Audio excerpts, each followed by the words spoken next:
Good afternoon, everyone, and welcome to Sunday Sessions, 15th of November, 2020. Off we go.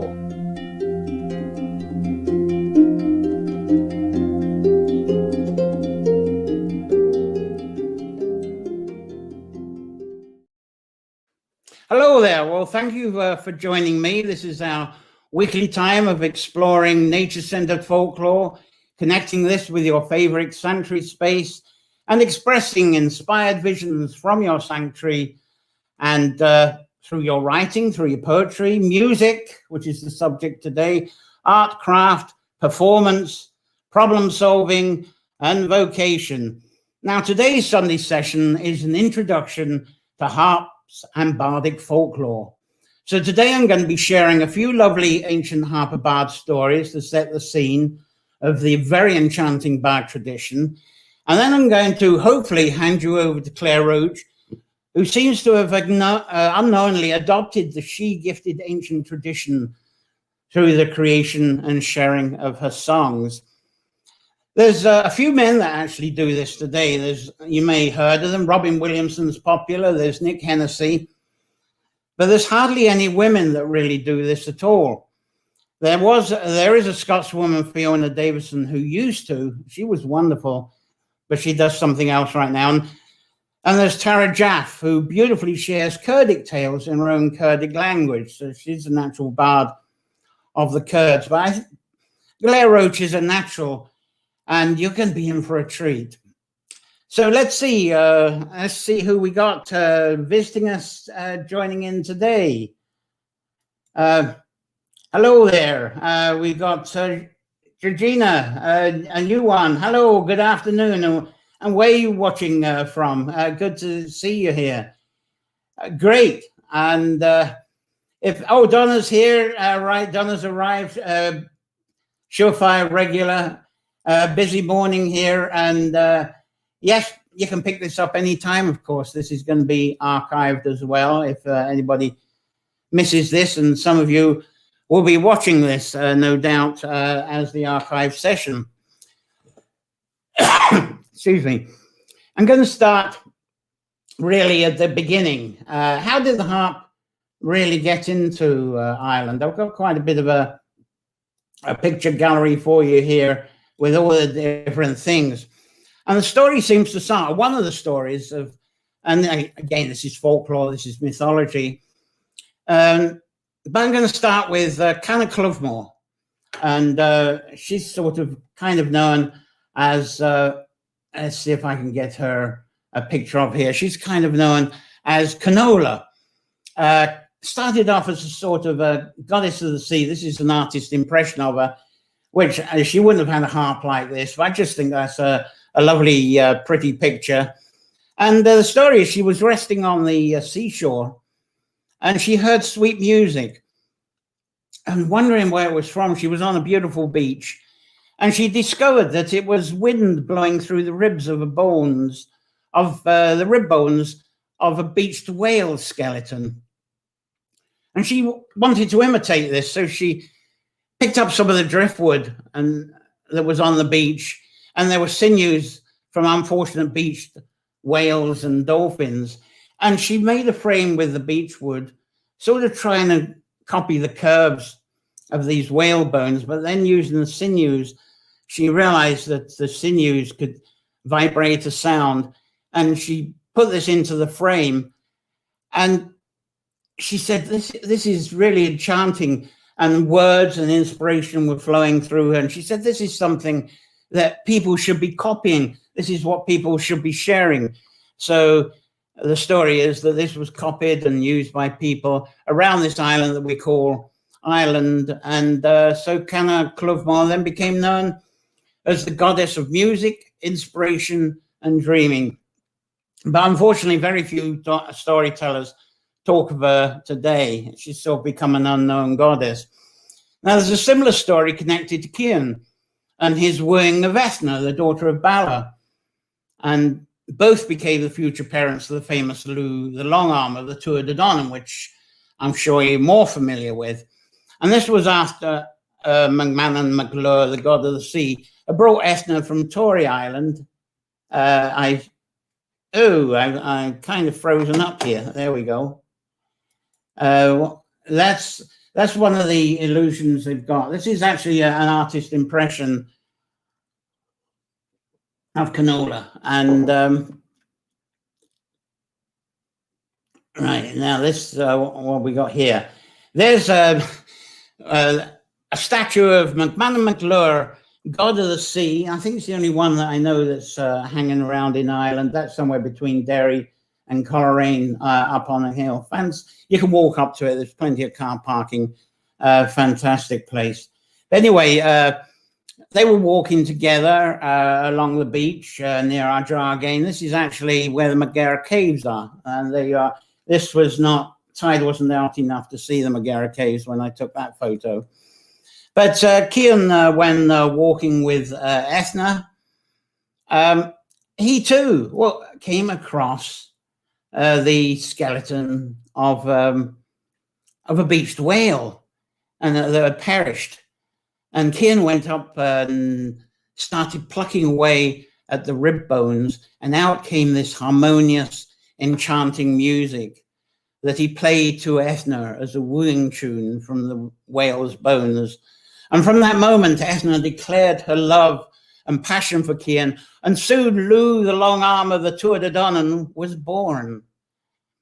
Now, one of Cian's brothers we know today as Dagda, and we know him as a famous ancient harper, as well as his big pots that never emptied and his club. But he carried around with him a harp known as Withna. And I should have a kind of a spelling here for you of a Withna. Let's get him up for you. There's a few things needed. There's a kind of Clufmore, canola. And this is all the different names of the Doida, the Dagda. There you go, in case you want to put them down. And I'll bring up the spellings of the Withna in a moment.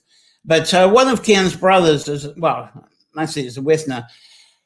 Dewidd, as you can see from the listing here, he was known as the good god, also as Olafur, that's the third name along there, and Rued Thessa, the red or the mighty one, the one of great wisdom. And Dagda's name was also bent from the Doida, which is the other name I got right at the end. Now, the Doida was a kayak hag of conception and rebirth of past souls. And their stories of an ancient man who became enchanted by her, wooed her, and then from him she conceived the new life to be born every spring. So this man became known as the servant of the Doida every winter. And it's from the name of the servant of the Doida, it's kind of become shortened and become what we call the Dagda today. Now that's the Withna. There we go. The Withna even itself comes under different names. I call it the Withna, but there's an unclear translation of what Withna means. The popular one is wood of harmony. Now, Doida's harp is also called you can see there's two other spellings there, the Dŵr de Bla, and that translates something like the oak of two blossoms. And sometimes it's known as the Corricethacure or Corricethacure, which can mean the music or the harmony from the four quadrant corners, because it said the Withna had four corners to it. But these four corners, the four quadrants, are more or less representative of our inside, and the interpretation, not cauldrons where you boil soup up and stews and stuff, but cauldrons within ourselves, four chakras. And also if I can bring up, get back to my selection of jolly pictures here. That's a picture of the Doida, the Dagda. I couldn't find any decent pictures of the Dagda because the artist's impressions are really quite silly. It looks like he's wearing pajamas and stuff in some of them. But these are the best I can come. This is, I think, in the British Museum on an urn there. And then there's this lovely wood carving. I don't know who did that, but I think that's it's almost like a sort of back end of a breadboard, isn't it? That's quite something as well. But what's the harp? What did it with? This is the four corners. I couldn't find a picture of a harp with four corners. This is the nearest I could find. So possibly the Wisner design looked something like that. And I have heard in folklore that it's also looked like something like that. But it's something we will never know because it's not something that's going to be dug up that easy. Now, on Wisner was also the original name of the Irish choir Anuna. You might become familiar with them after Riverdance, their popularity in Riverdance. And I often wonder if the old words of corps or corrie, choir, that's another Dagda picture. I just love that because of the quaintness of it, that he wasn't just a gruff kind of person. But anyway, I was saying, here we go. That's a lovely early picture of an Wisner, became Anuna with the very, Claire's come on board, very good. I don't know if that comes up, but on the left there, the very, very teenager Michael Glynn. Wonderful to see that picture. So I often wonder if the corrie evolved from choir. And as you can see from that lovely picture, the old Anuna picture, there's quite a relationship between the human harmonies and harps. And that picture, I think, shows it. And the Anuna in performance have demonstrated that. This is when they were a little tiny choir, and then they kind of expanded. I think that's a lovely picture also of the young Michael McGlynn there. So anyway, let's see who's, I think it's time to see who's come on board. I see Claire here, which is fantastic. Sherry's here. Hello, Sherry from Coastal Maine. There we go. Saying, and Nola obviously enjoying it so far. Thank you very much. And we've got Stephanie Fisher. Would any harpist like to collaborate? Say something in the comments what you mean by that. Perhaps after the session is quite good to have a discussion on that. We can perhaps link you up to various harp groups to discuss this, which would be great. Or perhaps you can introduce groups that you're already in. The Celtic Harp group is one that's very good. And there's Connie from Florida, lovely. And then we've got and Jenik, I hope I pronounced that right, Jenik Den Alta. First time here, harp player from the Netherlands. Great. Sorry if I pronounced your name a bit wrong. So this is going to be different because as well as the regulars with folklore, we got the lovely harpists as well. And sometime we'll have a show that might include you as well. But this is an introduction to the old folklore. And Kimberly, good morning from Boston. And even Norway's here. Kirsten, lovely to see you. Lovely. And this is, I want to afford to play the harp someday. Right, that's definitely a question for Claire. I think Claire is, she's watching now, and she'll be able to follow you on from that. And there's another harpist, Mark. Lovely to see all these harpists. And then there's Lema here who's seen Claire. And I bet after this, Lema, let's see if you get to play the harp as well. Maybe you're already doing that. Oh, it's lovely. Donna's here. Right, okay, let's get on with the show. And thank you all for being here. It's lovely, the support here for that. Now I'm going to continue. I live by Ceish Coran, and I'm going to go on about a little bit on Coran and his harp. And the Coran, I understood from early storytellers that he's the son of Dagda, but stories I've been hearing recently is the grandson of Dagda. He's the son of Dionset, a famous sort of grumpy, Sloan well holder from Tuath de Danann stories. Anyway, it's said that being the son or grandson of Dagda, he was the one that really carried on the three strains of enchantment of the bard, the three trees, as I hear them pronounced. Dagda kind of was an originator of this. I'm sorry, I'm being a bit sluggish. I've got a little bit of sluggishness on the computer here, so I'm not swift with my transitions as I should be. There we go. Now we're back in form there.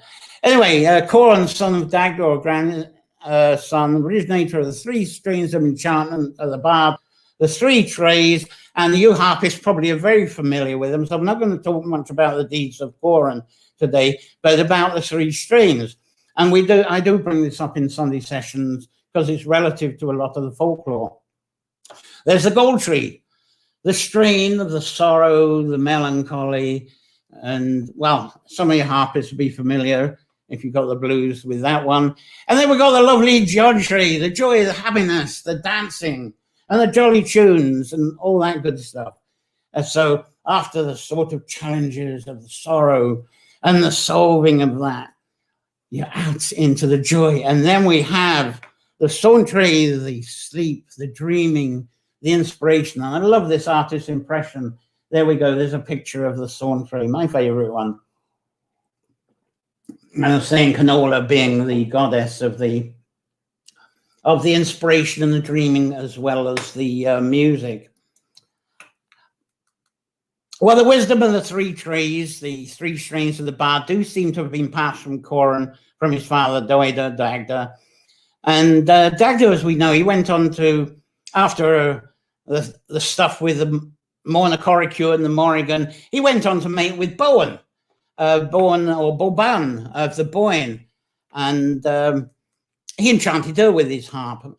And again, the artist's impressions of Bowen are pretty ridiculous.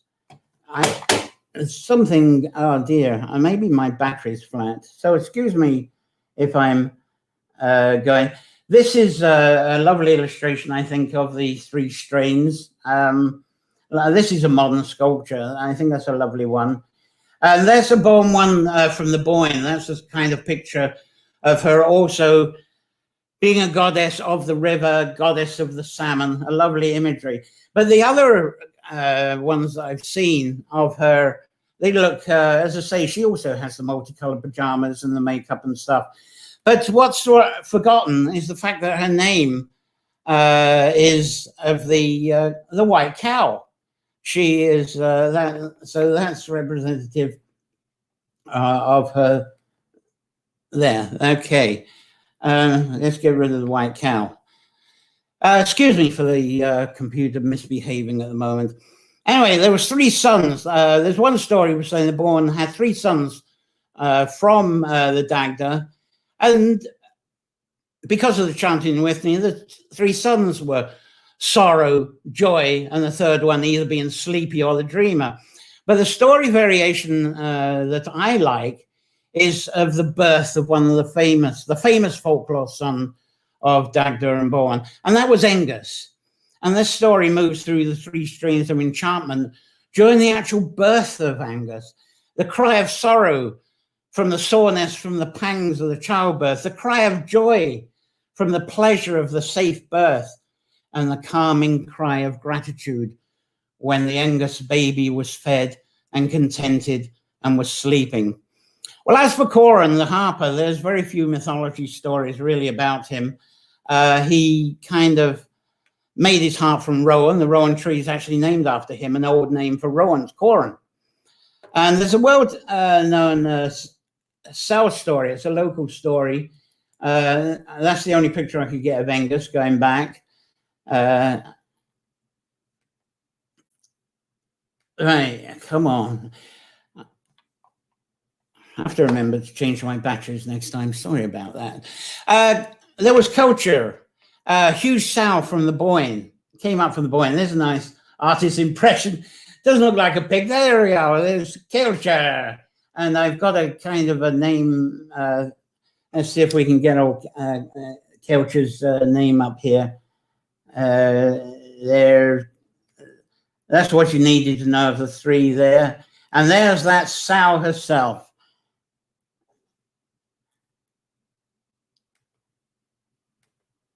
So we got the cow. Oh, but what's actually said, it was more like this. And it was actually wrecking the crops around Meath. And it came up north, ravaging all of the crops, roughly following where the N4 road is now. It easily jumped over the Shannon, and no archers, nobody with spears could stop her.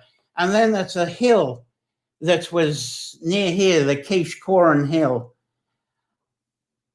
There the sow approached, and there was Coran playing away with his harp, and with the harp and with the strain of the sontre, put the poor sow to sleep. There's another picture, the sow to sleep, and the archers and spearmen then could kill her, and of course from that they had a huge feast. And some say, and I should have some pictures of it, some say there's the actual Císh Coran Hill seen from here. Some say that that's her carcass, and you see the little hills to the right, that's supposed to be her little piglets that were born after. I should have a little, there's a close-up picture of the little piglet hills that was close after. And that's what was done when we were asleep. That's a sort of an artist's impression of what the harp of Coran might have looked like. But as I say, that's artist, it's something we will never know. And from there, Coran was known through the island, now called Ireland. He was the teacher of the three trees, the three strains, teacher of the harper bard of the traditions right up to this day. Right. Sorry, I'm going. Anyway, Coran's an old word for rowan, the wood that was used to make the frames of the most angular harps, and I gave the impression there. And there's another impression. That's another imagery of what Coran's harp might have looked like. And the caves there. Whoa. Tech. Now, Císh. If I can bring. Shouldn't have chose so much tech today, I suppose. Here we go. Let's bring this up. Císh, there you go. Císh. I love this. It's translated like, this is from the Minoan origin. The key, the first bit, key, being of life, and the is of is being the woman. Bring it together, the Císh. That was known as the woman carrying life, which was a description of a woman being pregnant.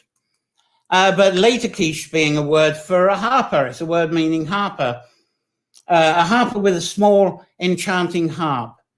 And so Císh Coran is also known as the harp of Coran. But Císh Coran can also be known as the woman of the rowan carrying life. Interesting compatibility, I think, between the two. Well, one more legend that I'd like to cover is King David and his harp. And I'm going to pray that the tech here doesn't play up. But I hope you're managing to follow it okay with the sort of interruptions as such. Right. Now with David, from the Christian Bible, people familiar with David, of course, and other classic books of religion, the Quran, Torah is in there. King David, the verse writer, the harper, perhaps best known as the composer of the Psalms. Now, when the early medieval scribes got into the scribing industry, their four main sources of content for their scribing were the New Testament Gospels, that's well known, an ancestral archive of the lineage of the elite patrons that paid for their scribing, and the families of these elite people, their closest allies, not much different to governments today, I suppose. And they also, the third thing was converting oral stories. Some were oral stories that were in favor of the patrons, and they were translated from oral into a scribable language, twisted a bit, but it was to ensure some preserved archive was kept of them. But the fourth thing was the King David Psalms. There was a lot treasured. There was a lot of value in that. And I've got a favorite word, is Deravid. If you know from my writings and previous sessions, I talk a lot about the Deravid, and people think, what on earth is this? Now, I first came across this word. It was, right.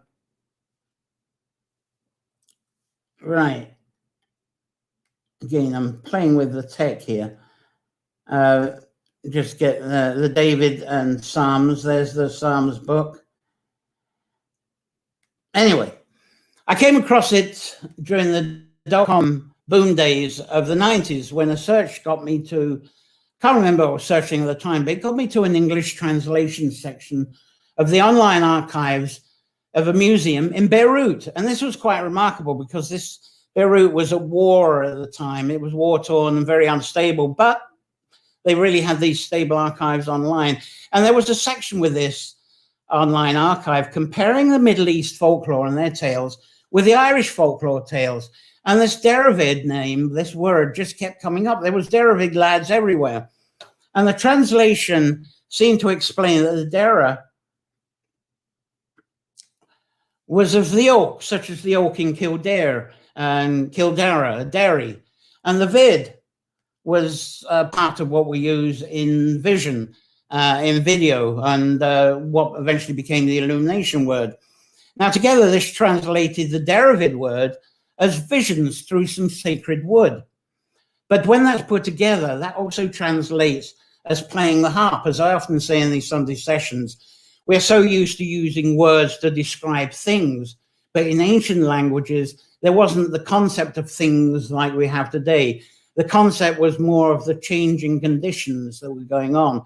So Deravid is explaining the condition of the enchantment of playing the harp. So ancient words, as I say, more about conditions.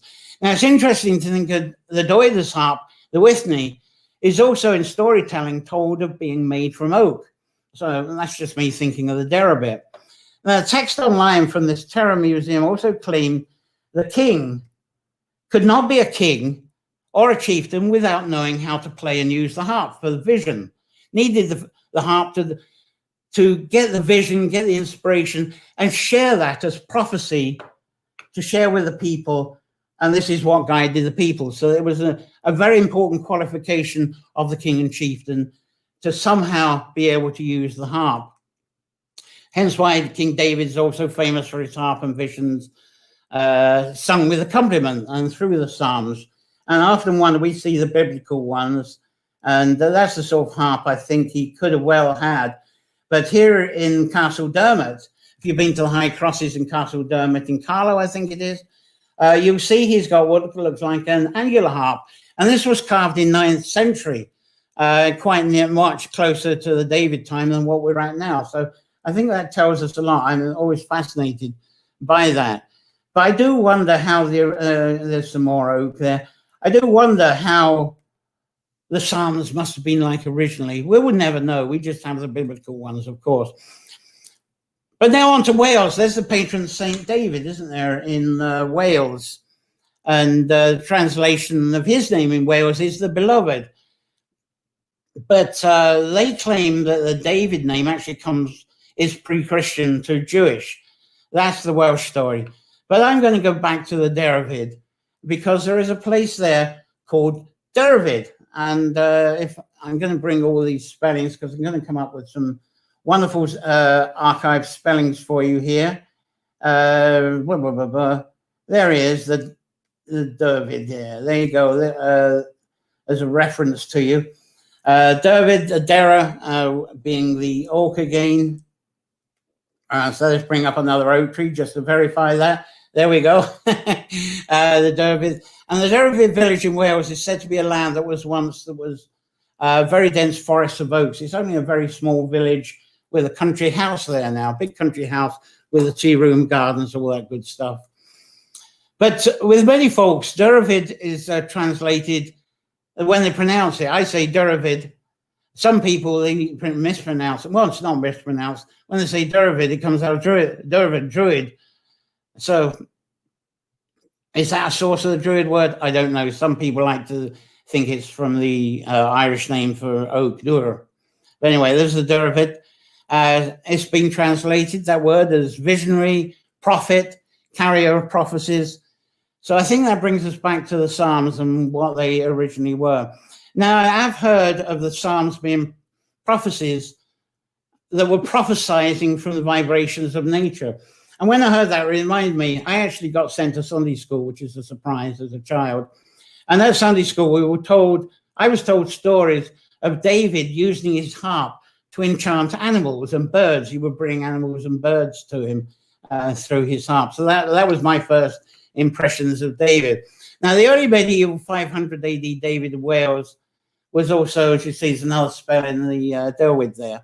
But he was never noted for harp playing. He was more famous for living on leeks and refusing to allow oxen to pull ploughs, as regarded oxen pulling ploughs as being very cruel.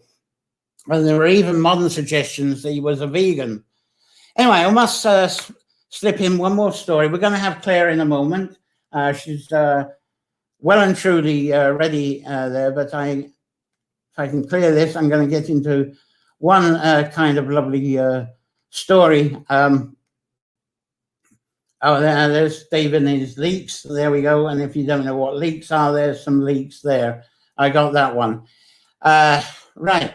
Now, I'm slipping to this story quickly. Claire's got an antique book that I borrowed a while ago, and it's called The History of Irish Music.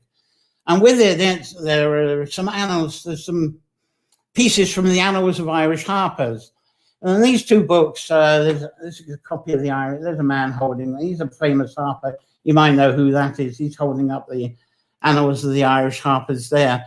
And those two must be the best records I know in the history of the legacy of the harping, right through, like the stories I was telling, harping in Ireland. I must take another drink before I tell this. Now, story of this time, we're talking about 11th century now. And there was this lad, a prince, they called him, Llywelyn ap Gruffydd. Let's see if I can get you up a few names while I tell this story, because there's some fancy names going to come up with this, so it might help to plot the story. There you go. Whoa, come on. Will you show? There you go. There's the names of the characters of this story. Now, Llywelyn Gruffydd, he was a sort of Prince of Wales. What he was trying to do, it was trying to unite Wales.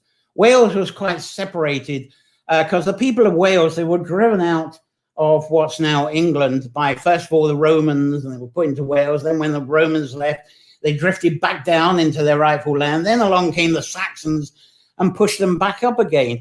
And what was happening, these were various tribes that were around England, and suddenly they were thrown into this smallish country. And it's a bit like what happened in the USA when tribes were thrown together in, like they were, weren't they, I forget the word, where they were thrown together, brain dead for it. But anyway, they weren't getting on, and especially the North wasn't getting on with the South. And there was Llywelyn trying to bring unity. How can he do this? Now, he'd heard that in Ireland there was great success with bringing unity because they had similar problems, tribal conflicts constantly, still tribal conflicts in a way. But he had heard that they'd found a way of doing this. And he had heard that it somehow was linked to the harper bards. And he had contact with the King of Leinster, Dermot McMoragh. And Dermot was the descendant of Brian Boru, famous for his harp, although the harp in Trinity is an O'Brien harp, nothing to do with Brian Boru at all. I'll bring that up. I was going to bring that up today, but I'll bring that up another Sunday session. Anyway, Dermot accepted an invitation to come by Llywelyn to come over to Wales. And when they got together, at that time, 11th century, Ireland was in disarray again. And but he bragged that Ireland was actually very much together.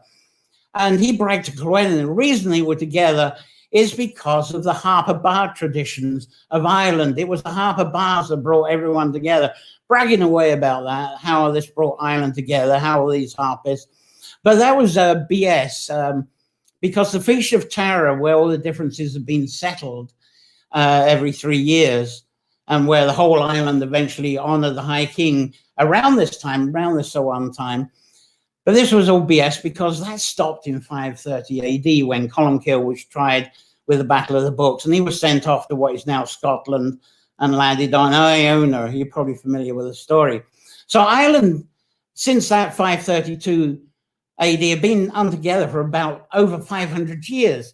Anyway, Llywelyn just was very impressed with this idea of unifying the Wales with a harper bard tradition. So he asked Dermot if he could actually come to Ireland and attend the next Grand Fish of Ireland. And through this possibility of including some people from Wales to come to Ireland in the future. I have a feeling there was some sort of trade deal also trying to be going on between Leinster and Wales, being manoeuvred at the time. Well, McMoragh realized in order to get things moving here with Llywelyn, he had to act quickly to put on this reenactment of an ancient fish to impress Llywelyn. And that had to include the presence of harper bards who, with their enchanting strains, their prophecies. And so McMoragh got back into Leinster, and he was in Wicklow, and he ordered some of the local peasants, quick, work out how to get a tune out of a harp. Somehow he managed to get them cruet harps and strings. He had no idea of tuning. They had no idea of tuning. Quick, make up ways of tuning the harps. Make up some prophecy words. Unfortunately, the Irish language at the time and the Welsh languages were quite different. So I assume they could put together what sounded like prophecy words because of the breakdown in language. The Llywelyn would hear all this marvelous Gaelic or whatever they were doing then. He wouldn't understand a word from it, but from the feeling of it and from the enchantment, would think that was a grand prophecy of greatness for Wales and all that great stuff. Anyway, McMoragh, the King of Leinster, he hosted this bigly feast it was in Glendalough, and you're probably all familiar with Glendalough. And he convinced Llywelyn a reason why the venue, there was some way I don't know what it was. He convinced that the venue had changed. They had actually changed. And actually, I haven't brought you up some pictures. Come on. there's Llywelyn there. And there's a peasant being issued with a harp in Wicklow, on the Wicklow Mountains. And there we are, we're catching up, and there's Glendalough. And that plain on Glendalough, I think, is possibly the most likeliest spot where they would have got together with it. So there we go. We got this fish going on. Llywelyn invited. It's all happening in Glendalough. And these harper bards are only weeks had been issued with the bards. So Dermot told Llywelyn that these harper bards, they've been playing for a few weeks, were the finest harper bards of Ireland, and they had travelled to be at this feast from the four corners of Ireland. And of course, the actual High King of Tara at that time was Turlough O'Connor. He was a former King of Connaught, but he was kept right out of the loop. He didn't know this Glendalough feast was going on. Anyway, it was all to impress this Llywelyn. And McMoragh was also covertly looking to get Welsh support because McMoragh himself wanted to be the next High King. So he couldn't do it with his own warrior force. So he was hoping to talk the Welsh, once they got unity, to come on board and help Leinster and even be part of Ireland. This was a part when Wales was almost part of Ireland as well. Unfortunately, Llywelyn was very impressed with these novice harper bards, believing indeed they were the finest harper bards of Ireland. So Llywelyn then asked those bards to come to Wales to set up a similar feast and teach the Welsh people to become the finest harper bards, just like they are. And by doing so, Llywelyn believed that he could help bring the Welsh people together and influence a unity of Wales that could be strong against the Saxons and even move out to the lands that the Saxons had taken away from them. As I say, there was some trade deal in return for all this that Dermot was trying to get going. I forget what it was. Maybe it was an exchange of leeks for harps. I don't know. Anyway, these instant harper bards, they only got to do one feast because, alas, the Normans arrived, they took over, they got into Wales, and the follow-up feast gatherings were gone for a while. Also, the Normans were successful in Wales. Because they were so successful, I've got some lovely Norman pictures here. That's one of the peasant harper bards there, and this is the part of Wales that Llywelyn had, and that was his bit, and he was trying to unite the south in with this. I'm trying to get rid of this thing there, right? And anyway, the what happened was Dermot thought, these Normans, I can probably get a much better deal with these Normans than I can with the Wales. So Llywelyn kind of lost favour then, and he formed up a relationship with the Normans, formed up a relationship with Strongbow, and Strongbow got married to Dermot's daughter, Aoife, and that started off the Normans being established in Ireland. And as you might know, the stories came that the Normans then became more Irish than the Irish, and that started a whole new history chapter in Ireland. So I've got a picture of those are the characters there. There we go. There's Rory O'Connor, who was the High King, who was there from Connaught. There's Aoife, who the marriage to Strongbow changed the whole of Ireland. And there's the sneaky Dermot in the corner there. So because the Norman Slope was so successful, there was a firm establishment in the Catholic Church. That meant the Irish harper bards got a new role. But all that I'll tell you another time. But I'm going to pass you over to Claire at last. She's waiting there. And she's going to show you how you could be just like those Irish peasant farmers. You can grab a harp, work out some tune on them, and within weeks become the instant finest world players from the four corners of your country, full of enchantment and prophecy. And perhaps before you know it, you're the star and the enchanters of the three trees at your next local feast. And before I pass you to Claire, I'm going to have a look at what you've been saying. I've been ignoring you for a while. Let's see who's here. Right, we've got, whoa, there's your crazy uncle. Hello, he won't come on board, okay. There you go. There, from Santa Fe. And there's Stephanie. Hey, I do not have a harp part. Currently looking for a harp player for singing and lyrics. No, I'm not. Sorry, I'm not a harpist. It's really, someone might be able to message you independently. After this session, I'll message you a few suggestions myself. But no, I'm a lousy. I'm like one of those peasants, and I haven't performed my first feast yet. And there's Sandra, who is Sandra is one of these people who is full of magic, and a shame I haven't got. We'll have you on a show sometime, Sandra. Lovely fairy harper. I'm going to put some recommendation about her. And there's Jane. Don't know where you live, but can I have a look at the harp part for your song? Again, that sounds like a question for Claire. And there's Stephanie again. Excuse me that this is not coming up, Slicker. I'd love to get a harp someday myself. And there's some real enthusiasts, Didier and Denise.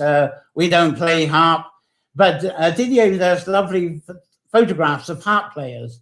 A great photographer, and he brings out the enchantment of the harp players just by his photographs.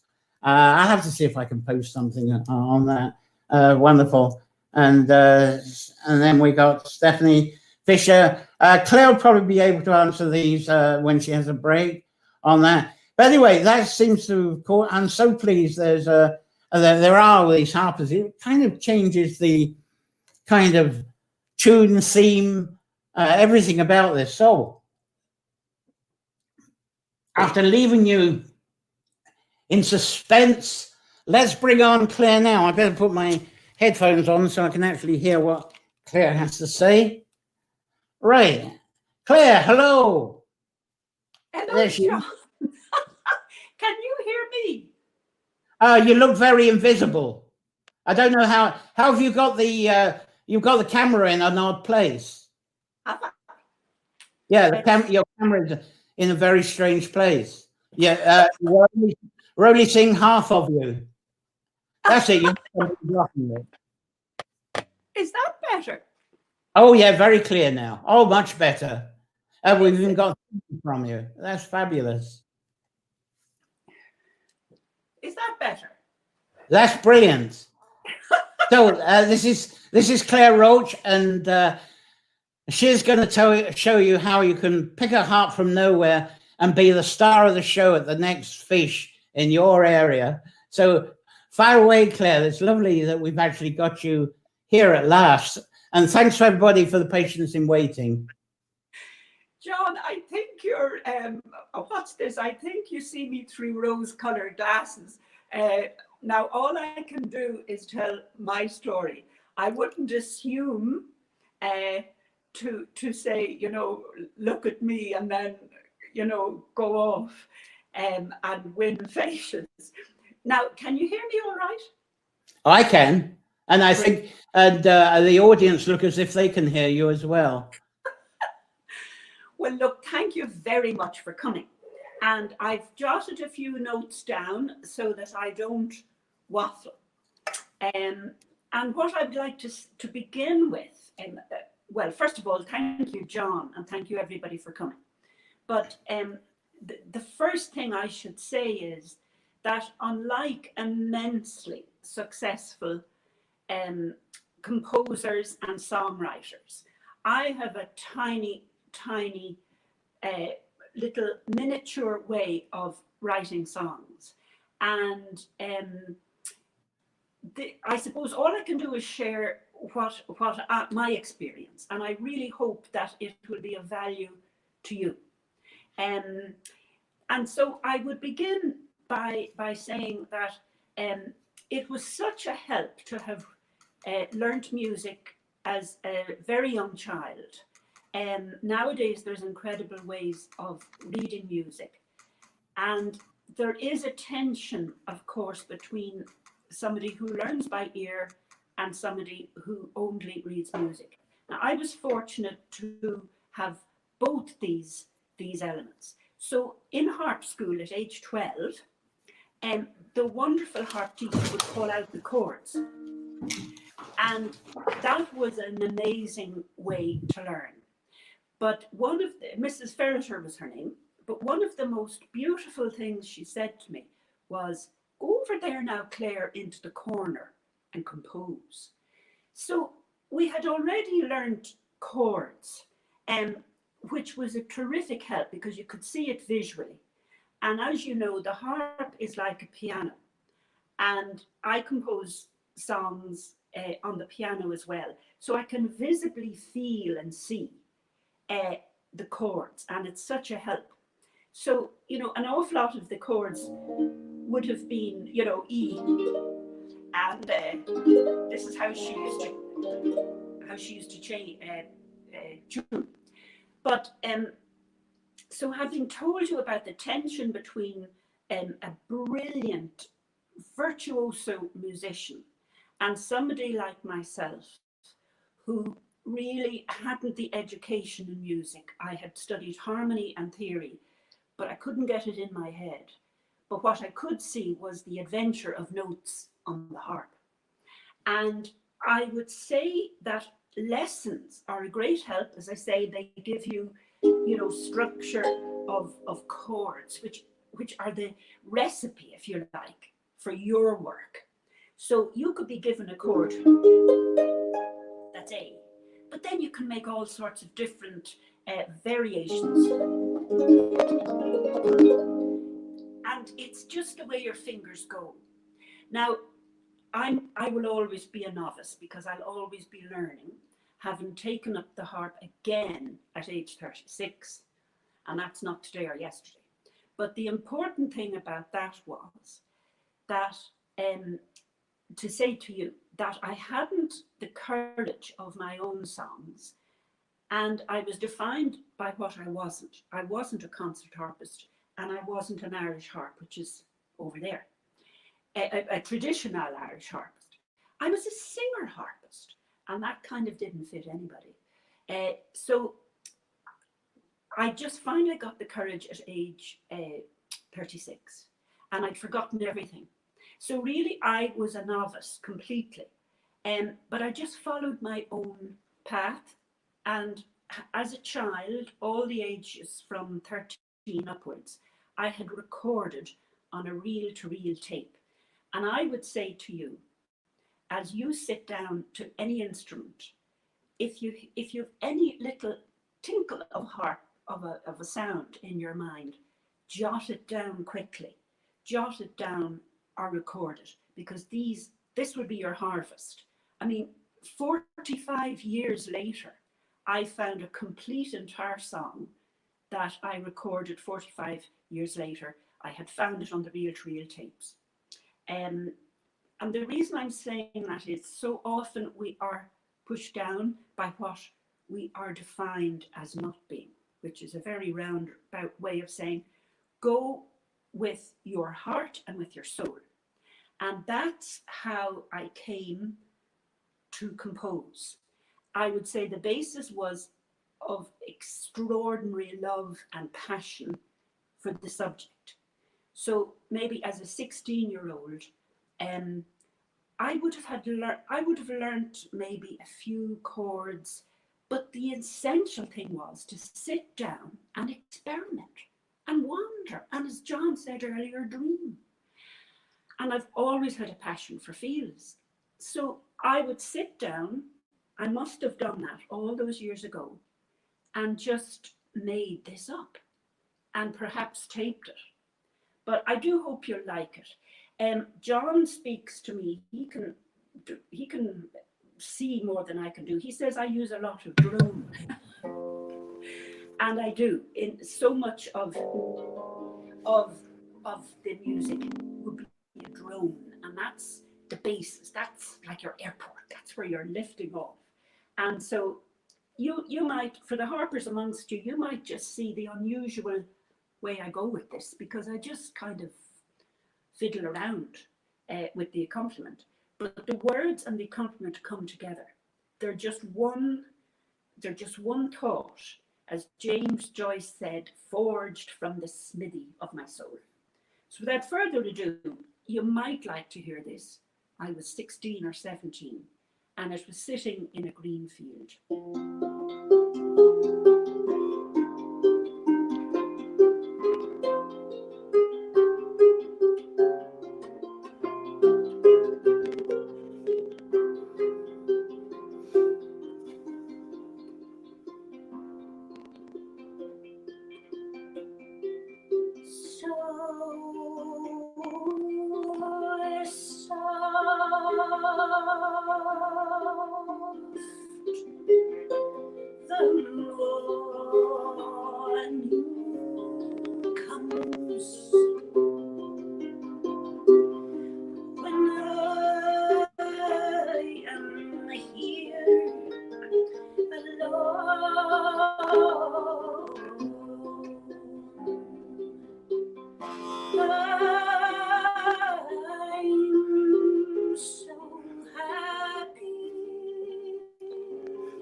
Because I've got my freedom in a way.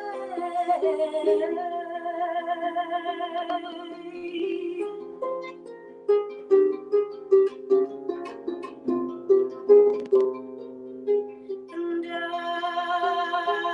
will spend the day walking through the fields, so far away from the crazy town, so far away from the voices of the angry people.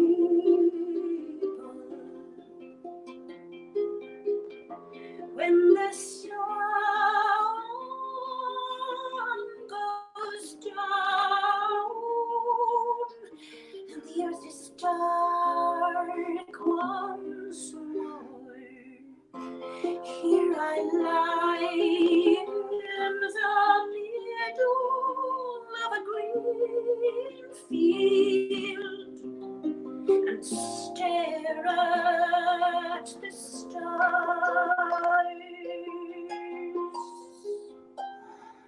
My freedom is just for a moment long.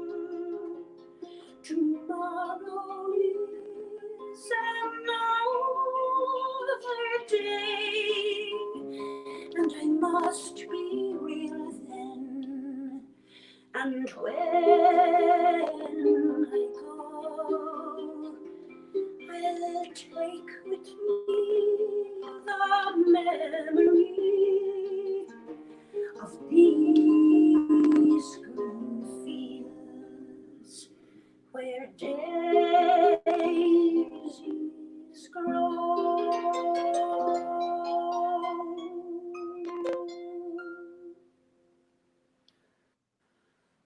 So that song is still very much in my mind about the beauty of the fields, but of course to get back to reality, having been nurtured by them. So John was saying, well, look, how do the songs come together? And really, as I said, it's from a very strong feeling of wonder, a feeling of love, or say in a song like the Irish Tragedy, which is on the piano, a feeling of complete sorrow. So it was interesting to hear of the 3 strains of music, which we would have learned around. And I'm always conscious to do that. On one song, The Longing, it's just a radiance of just joy, just complete joy.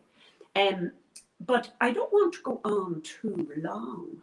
And one thing I might say to you is about, of course, love is such a strong emotion.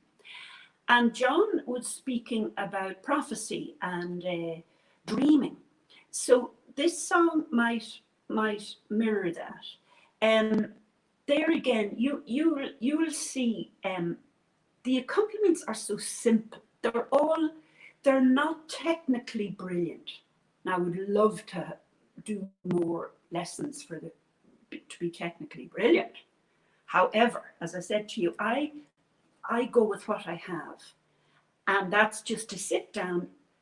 The feeling comes, and the music comes, and mostly it's all at once. I must say, one of the most beautiful performances that I ever saw was a young German lady who came into Bridget's garden, where John was leading a tour and I was playing. And she just played on C. And she did a whole meditation on one note. And this is pure magic, because we're too tyrannized by not being proficient, not being technically brilliant. And I understand that, and I recognize it, but I go with what I have, and I explore. And of course I chance the arm a lot of the time. But this is to get back to the dreaming and the promise and the strong feelings of love, both of nature and of the person that was in this. Also, John has spoken to you about ashlings, and the song I sang last week, Symbolic, was really like an ashling and a prediction and a promise as well. But you'll see that's for harpers among you. That is one of my, I don't know, it's an easy way to kind of set the scene. And of course, there's the drone. And this is Fields in Fassrope.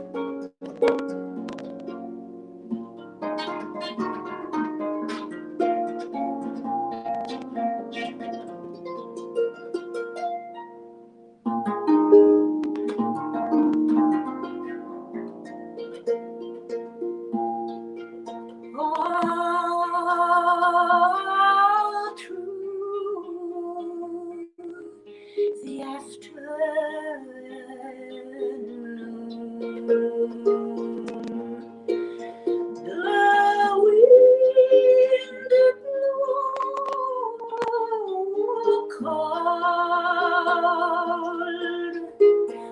but we were warm, looking at the fields.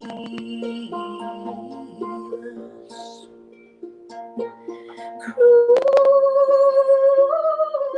people far behind the mountain.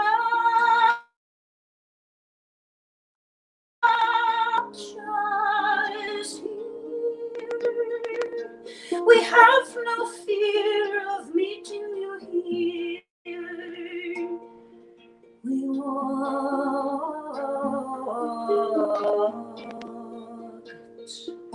golden paths near the river singing, and it sang to its only listeners a song sweet as the rhythms in the hills. Lover near me, can I hide my soul in your loving body? Far from the madding crowd, I sing my songs aloud. Listen to me now.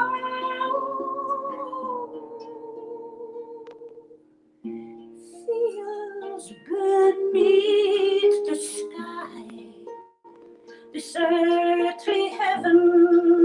There are no people here to harm us. Do not fear, my wild-eyed lover.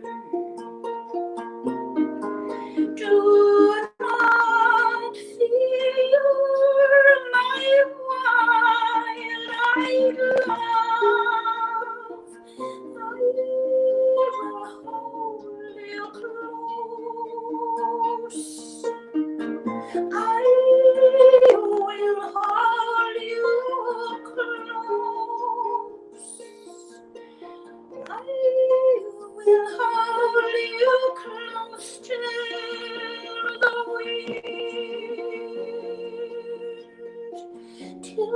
wind stops blowing for us.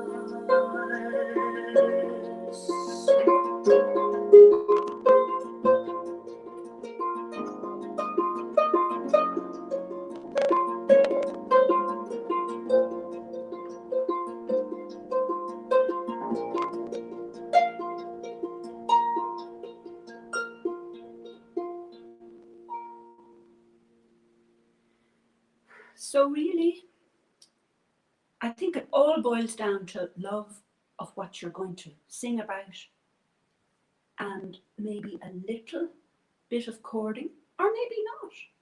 Just come, as John says, to the instrument and let it fly. Now, one thing I would like to say to you is, I remember somebody said to me, oh, nobody wants to listen to a nice lady playing a nice harp. And that was a bit of a jolt. But what I felt was, when I took the harp up again, it was at a time when I wasn't able to ride a horse or sail a boat, which I had done right up to my 30s.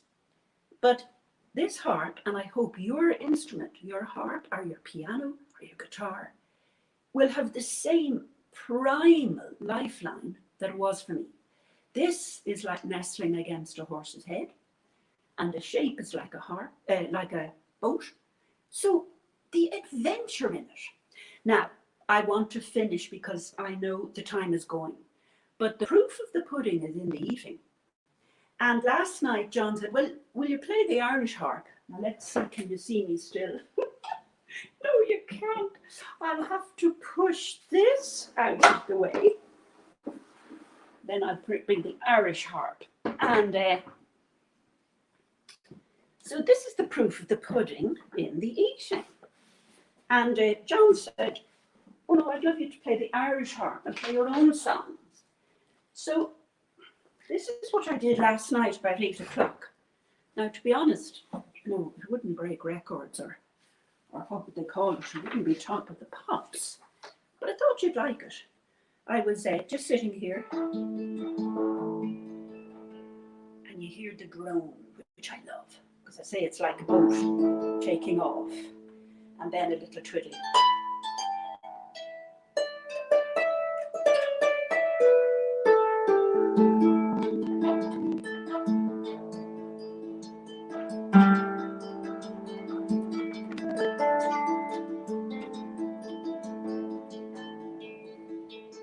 From a child he loved the stories,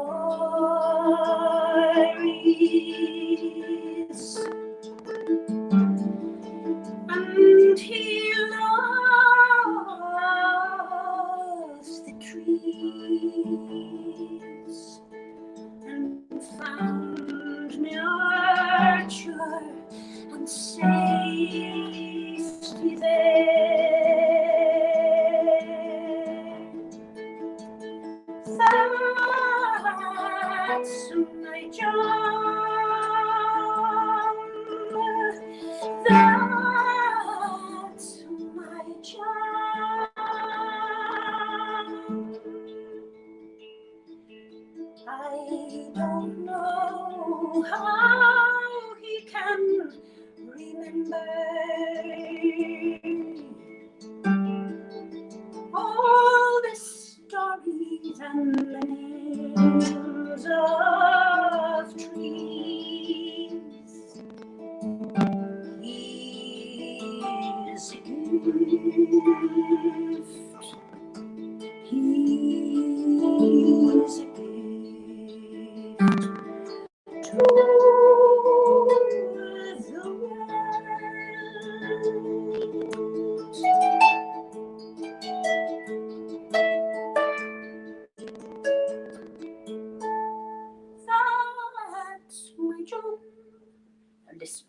That's me finished. And I really hope that something has been worthwhile. Well, there's some questions, if you can answer some questions. And this is certainly, now if I can, there's Karen, very important, because you never mentioned how the songs came together. So there you go, how the songs actually come together.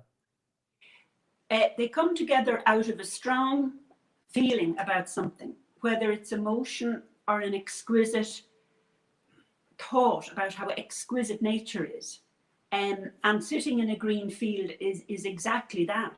And they just come together out of very strong, positive feelings and wonder. And they just arrive. Yeah. I don't sit down to say I will write a poem or a song about a field. It just, you sit there just like I did last night. You pick a chord, as they say, any chord, and off you go. And that's how it happens. Because as I was saying with Claire, how what inspired me to do this session was is finding tapes. Claire was sorting out her house sort of her father, and there was stuff everywhere. There was cassette tapes, there was reel-to-reels. We were playing them back, and there was Claire as a teenager. And it was all this rambling that she could probably barely play the instruments. And there was stuff coming into her head. She was putting it onto the microphone with a Sony 2-track tape recorder. And it was just stuff from nowhere.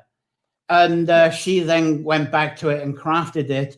And Sitting in a Green Field is a very good example of that. If you'd heard what it was like as a teenager, it was really having the confidence of someone sitting down with an instrument they haven't got a clue how to play, although Claire did obviously had some lessons. But anybody, I'm thinking to myself, I did this with a guitar. I had some words in my head. I'd never played a guitar in my life. I was 12 years old. I quickly looked up a Bert Weedon book. Oh yeah, I can put my fingers there, 3 chords, out came the song. And this is what Claire seems to have done. So if we can talk more a bit that of how you bring the songs together from those very early beginnings. Well, yes, John, it's exactly what you said. You have an idea and you sit down and you play away, and over, it's like knitting sometimes, over and over. You'd experiment with the different structure, say, of the chord, and you'd experiment. And sometimes, you know, you'd find something and you'd just go the next note. So it's really all,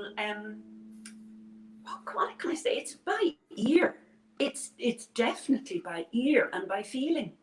And as I said to you, you know, when I think of Andrew Lloyd Webber and these incredible composers, they have the ability and the talent to write down the notation, and they've a huge compass of writing. But mine is forged. It's very small and tight, and it just, you know, I would sit down and it just goes. And there's a lot of songs like that. I was thinking once about now this is when I was 18, A Beautiful Man's Face. So I just sat down and I said, gosh, his face is perfect. And it's automatic. But there again, I'm conscious it's, you know, it's not Top of the Pops, and it's not, it's automatic, but not to everybody's taste. That's essential to acknowledge that. There's one question here, and although it was really about the Bardic, is such a gorgeous harp, and of course you've got the Kafaki harp there, which to me sounds like it's the nearest harp where it's like the wind naturally flowing through the harp, as if it's a wind harp as you're playing it. Yeah, to be honest, it's very sparkly. It's very light. This is the bigger one. I like the bass notes, because that's the big drone. Now this has a great drone as well, and then so this is very sparkly.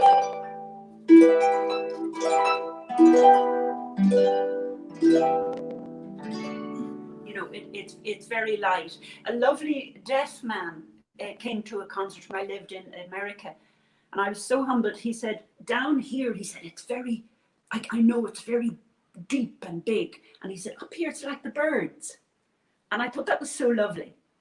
And, you know, just like a bird, it's innate, it's in you.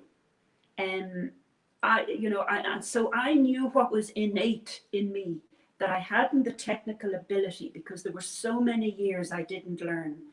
And I don't think I had the patience to learn harmony and endless exercises. I just hadn't that talent that other brilliant harpists have. And the same for traditional. I hadn't the ability to play as they did. But I just went with my own instinct and what was in me and the love. And that just came. Well, that was gorgeous, Claire. We're going to have to get you on again, find some other excuses to get you on. That was fabulous, the presentation, and it was great to sit back, and even a complimentary song. Goodness me. Thrown in. Goodness me. So I'm still sort of dazing from that, of course. But that was lovely, and I hope we'll come back to this at least more than once a year. Find any excuse for you to come back. But hopefully everyone out there that's giving you some sort of passion, don't be scared of an instrument. Don't think you've got to run for lessons. Don't think you've got to run for a library of manuals to teach you how to do it. In some ways, I think the manuals are great, as showing you what you've discovered for yourself and how you can perhaps add to that. Don't be scared of your native soul and your native natural expression. Anyway, that was great. I'm just going to explain what's coming up, and we'll come back to you and say sort of farewells before we go. But thanks very much, Claire. That was so beautiful. But don't go away. I'm just going to explain what's coming up, because we've got some great sessions coming up. Next week on the 22nd of November, we've got preparing, it's the 22nd, yeah, we're preparing for winter. folklore, food and foretelling. And since it's the last session that's in November, it's going to be the stuff that I never carried on, got to with Sawan, November traditions. So we will things like the broomstick, and stories and traditions around using the broom through winter, and some other characters of the underworld that are around between Sawan and Imbolc. So we'll continue with that. Then we'll talk about the food. We got mead is a big thing. We got some lovely guests who've been making mead, and they'll be discussing mead between each other. They'll be on next week, so that'd be great. And then the 29th of November, Ogham is always very popular here, and this time we're going into using Ogham for divination. So that's great, obviously, for people starting to think about their affirmations for 2021. And 6th of December, let's go for the Adam. There we go. That's some Ogham symbolism there. And then 6th of December, going to start introducing some December traditions. There'll be live guests on for that. And then on the 13th is one people I know have been looking forward to. It's actually, because it's become very, very popular lately, are the reindeer folklore. So I'll be featuring people like Ellen, of course, and that's an artist's impression of Ellen there, and the stories of Ocean. And got a lovely guest on, telling a story from the Isle of Skye about Ocean. So that's what's coming up. So that's almost our day complete. Just a reminder, the Sunday sessions here are brought to you. Thank you for your subscriptions on Patreon. I haven't got the banner up yet, but I'll put it up.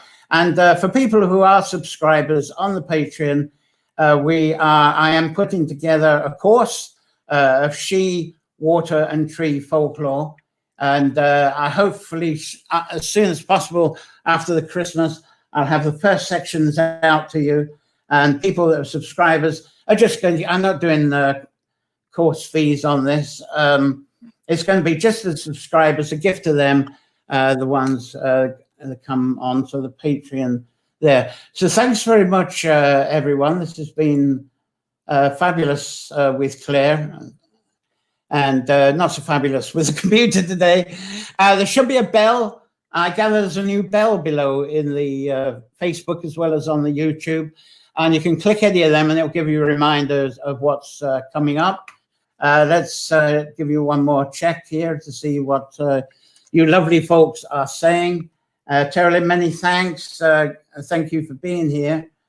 Great. And Elise, thank you. Thank you all. And Jenik there, Carla there, thanks so much. Thank you.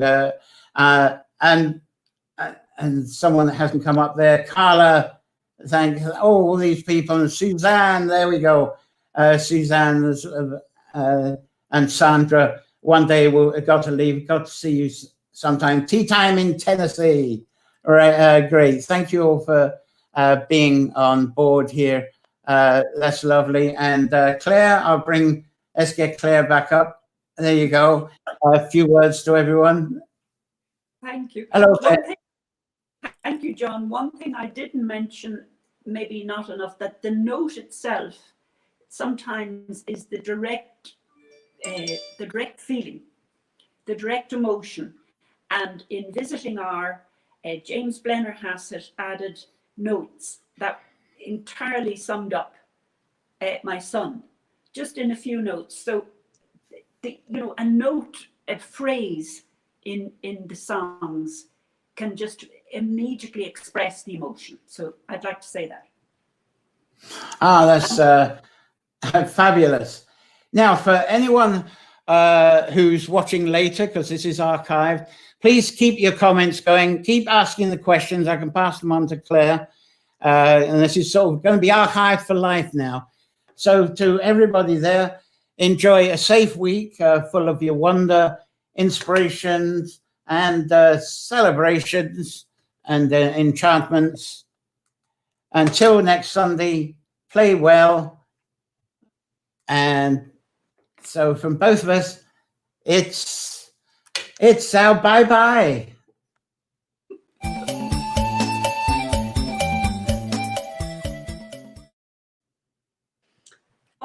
Goodness gracious.